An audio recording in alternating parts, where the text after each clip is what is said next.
سوال ہے متبنہ کے بارے میں. یہ جو اڈاپٹڈ چائلڈ ہے، جو کسی سے بچہ لے لیا جاتا ہے، تو اس کے بارے میں کیا احکام ہے؟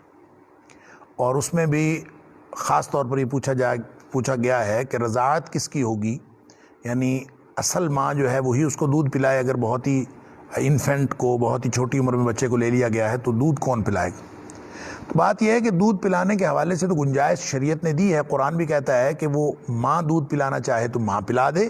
اگر کوئی اور رضائی ماں جو ہے کسی اور سے دودھ پلوائیں گے تو وہ رضائی ماں ہو جائے گی، تو کسی سے بھی دودھ پلوایا جا سکتا ہے.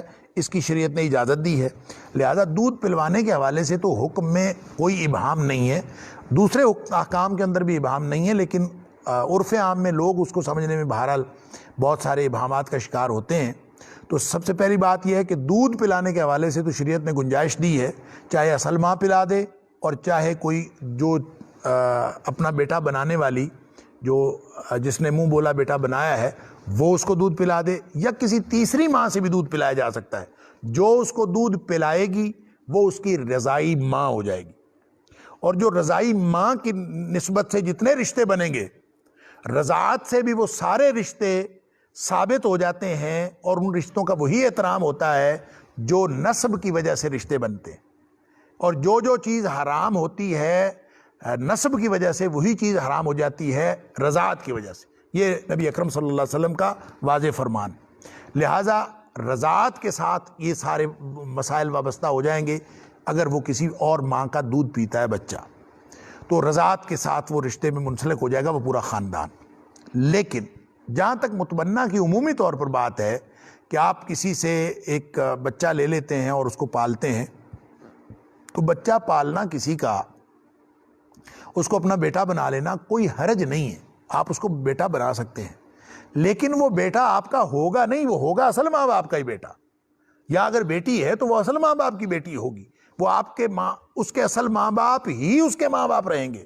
لہذا قرآن نے کیٹیگوریکلی کہہ دیا کہ جو تمہارے منہ بولے بیٹے ہیں وہ تمہارے بیٹے نہیں ہیں. سورہ احزاب کے اندر فرما دیا ایک شخص کی دو حیثیتیں نہیں ہو سکتی. فرمایا جیسے ایک آدمی کے سینے میں دو دل نہیں ہو سکتے، اسی طرح ایک شخص کی دو حیثیتیں نہیں ہو سکتی. اور وہ جو بیٹا جو ایک ماں باپ کا بیٹا ہے وہ دوسرے ماں باپ کا بیٹا نہیں ہو سکتا.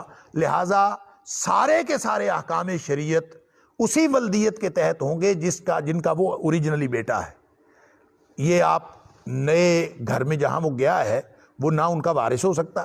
البتہ وہ وصیت کر سکتے ہیں، اس کے لیے کچھ دینا چاہیں تو وہ وصیت کر سکتے ہیں، لیکن ورثاء کی لسٹ میں وہ نہیں ہو سکتا.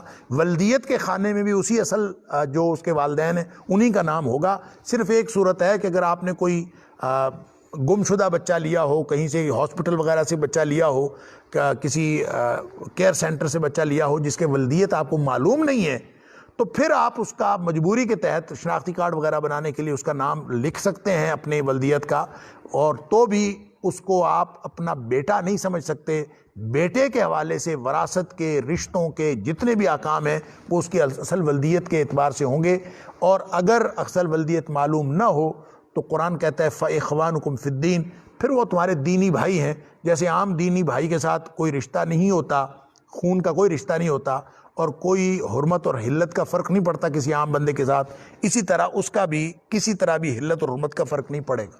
اگر معلوم نہیں ہے تو وہ ایک اجنبی آدمی کی طرح آپ اس کو ایک دینی بھائی کی طرح اس کو ڈیل کریں گے، اور اسی طرح کے سارے احکام ہوں گے. لیکن اگر اس کی ولدیت معلوم ہے تو اس کے بہن بھائیوں، وہ اس کے جو اصل بہن بھائی ہیں وہی اس کے بہن بھائی ہوں گے، چاہے ماں باپ کو معلوم ہو چاہے نہ ہو، چاہے اس بچے کو بڑے ہو کے معلوم نہ ہو کہ وہ میرے بہن بھائی ہیں، تو بھی وہ اس کے بہن بھائی ہی رہیں گے.